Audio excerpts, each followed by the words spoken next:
মানি না মানবো না কমিটি মানি না মানবো না চাঁদাবাজের কমিটি মানি না দিনাজপুরের বাবুরবাগ যত কমিটি ছাত্র দল তারেক রহমান বাবুরবাগ ম্যাডাম জিয়ার বাবুরবাগ চাঁদাবাজী ছাত্র দল অভিজ্ঞতার তরুণ দল মানি না মানবো না অবৈধ কমিটি বয়কট বয়কট অবৈধ কমিটি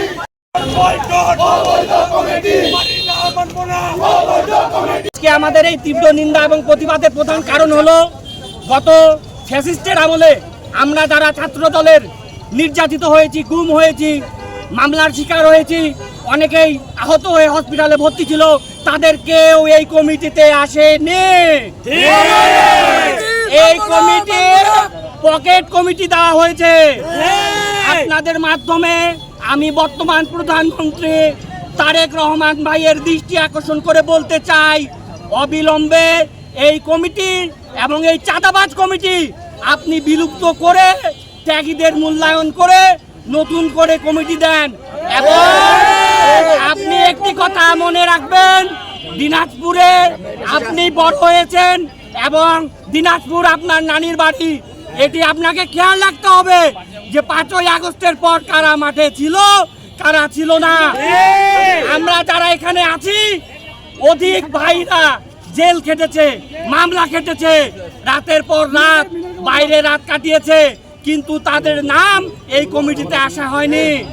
আমরা এই কমিটির নাম দিয়েছি এক নায়কতন্ত্র কমিটি এবং পকেট কমিটি। এই পকেট কমিটি আমরা অবিলম্বে বিলুপ্তির সাথে বলতে হচ্ছে যে আমাদের দিনাজপুরে গত রাতে দিনাজপুর জেলা কমিটি আহ্বায়ক কমিটি একটি প্রকাশ করেছে।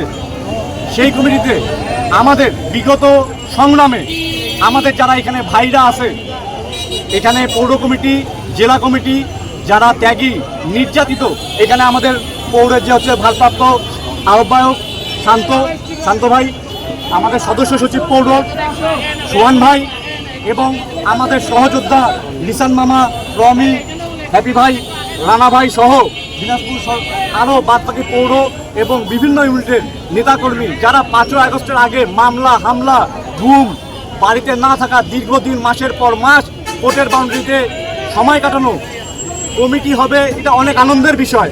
কিন্তু একতরফা কমিটি, পকেট কমিটি, আজকে যদি তারেক রহমান বাংলাদেশের প্রধানমন্ত্রী সেই জায়গাতে এসে দিনাজপুরের মতো জায়গায় খালেদা জিয়ার ম্যাডামের বাড়ি যেখানে বাসস্থান, সেখানে আমাদেরকে আজকে এই কমিটি উপহার দিতে হচ্ছে। ত্যাগীদের কোনো মূল্যায়ন করা হয় নাই। আমি এই কমিটির অবিলম্বে বয়কট চাচ্ছি এবং যারা ত্যাগীদেরকে মূল্যায়ন করে যথাযথভাবে কমিটি দেওয়ার আহ্বান জানাচ্ছি। অবৈধ কমিটি মানি না মানবো না অবৈধ কমিটি মানি না মানবো না উপমহাদেরকে জানাবো, আপনার ত্যাগীদেরকে মূল্যায়ন করে অবশ্যই তাদেরকে যথাযথ পরিচয় দিবেন। এটাই আমি আপনাদের কাছে অঙ্গীকার করছি এবং দিনাজপুরকে সুদৃষ্টি হবে করবে, দৃষ্টি দিবেন, এই বলে আমি আবার প্রশেষ করছি। জেলা বিএনপির সাথে কেন্দ্রীয় ছাত্রদল কথা বলেছি কিনা, আমি আমাদের সবার অভিভাবক বিএনপির স্থায়ী কমিটির সদস্য বর্তমান সমাজ কল্যাণ মন্ত্রী এজেডএম জাহিদ হোসেন স্যারের দৃষ্টি আকর্ষণ করছি, কেন্দ্রীয় সংসদের দৃষ্টি আকর্ষণ করছি। পাশাপাশি আমরা একটা জায়গায় আসলে খুব অসহায়, আমাদের ভয়েসটা দেশনায়ক তারেক রহমান পর্যন্ত পৌঁছায় না, আমাদের মাননীয় প্রধানমন্ত্রী পর্যন্ত পৌঁছায় না, আমাদের সাংগঠনিক অভিভাবক পর্যন্ত পৌঁছায় না। আমি জানি না কিভাবে আমার ভয়েস বা আমাদের ভয়েস, আমাদের মনের কথা কীভাবে জানি। আমাদের বর্তমানে যে দাবি, সেই দাবিটা হচ্ছে যে জেলা ছাত্র দলের এই কমিটিটা, যেহেতু আমাদেরকে আমি জানি না, সাংগঠনিক সম্পাদক যায় না, এইভাবে কমিটিটা হলো, এটাকে এক পেশা কমিটিই বলতেছি। এই কমিটিটা পুনর্বিবেচনা করা হোক, সবার কাছে তালিকা নেওয়া হোক। আপনারা তালিকা নেন, নিয়ে আপনারা ভেরিফাই করে কমিটি দেন। আমি কিন্তু বলছি না যে আমার লোককেই সভাপতি করতে হবে বা কনভেনার করতে হবে, আমি বলছি না যে আমার লোককেই সেক্রেটারি করতে হবে বা মেম্বার সেক্রেটারি করতে হবে। আপনারা নেন, নিয়ে ভেরিফাই করেন। এখানে বিভিন্ন সময় ছাত্র দলের কেন্দ্রীয় সংসদের টিম কাজ করেছে, কে কতটুকু ক্যাপাবল তারা জানে। আপনারা ভেরিফাই করেন, ভেরিফাই করে আপনারা কমিটি দেন, আপনারা সবার কাছেই তালিকা নেন। এটাই আমাদের কমিটি হয়েছে। আমরা রাত্রেবেলা যখন যাই দেখি ফেসবুকে দেখি যে দিনাজপুর জেলা ছাত্র দলের কমিটি হয়েছে। আমি সেন্ট্রাল প্রেসিডেন্সির সঙ্গে যোগাযোগ করার চেষ্টা করেছিলাম যে ভাই আমাদের নাম লিস্টটা আমরা দিতে চেয়েছি, আপনারা নিলেন না, আমাদেরকে দিয়ে থাকবে। তারা কোনো ফোন ধরেনি বা রিসিভ করেনি। এবং যারা কমিটিতে এসেছে তারা মানে আওয়ামী লীগ ঘরানা, পাশাপাশি তাদের নামে অনেক লিগেশন আছে। এই জন্য আমি ব্যক্তিগত মতামত হচ্ছে যে জেলা ছাত্রদলের এই কমিটি বাতিল হোক এবং নতুন করে আবার কমিটি। দেখতে পাই যে একটি নতুন কমিটি হয়েছে, আহ্বায়ক কমিটি। পর্যন্ত ভারপ্রাপ্ত সভাপতি ছিলাম এবং আমার সাধারণ সম্পাদককে আমি জিজ্ঞাসা করি, সেন্ট্রাল কোনো কিছু আমাদেরকে না জানিয়ে, আমাদের সঙ্গে কোনো আলোচনা না করে তারা এই কমিটিটা দিয়েছে আর কি, একতরফা কমিটি।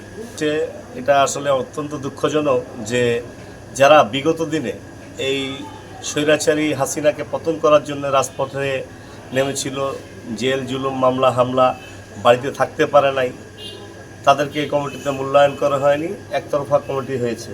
এবং সেই সাথে আমি বলতে চাই, এই কমিটি যারা নিজের পেশি শক্তি দিয়ে এনেছেন তাদেরকে বলতে চাই, আমার নেতা জনাব তারেক রহমানের উদ্দেশ্যে বলতে চাই, উনি এই জিনিসগুলো যেন অবশ্যই দেখে। নাহলে বিগত দিনে যে স্বৈরাচার চলে গেছে, নিজের দলের যে স্বৈরাচার আছে তাদেরকে আগে সাবধান করতে হবে, তাদের কাছ থেকে আগে আমাদেরকে সজাগ থাকতে হবে। নাহলে এইভাবে যদি বর্তমান কমিটিগুলা একতরফা হয় কিংবা ত্যাগীদেরকে মূল্যায়ন না করা হয়, একসময় বিএনপির অবস্থা খারাপ হয়ে যাবে।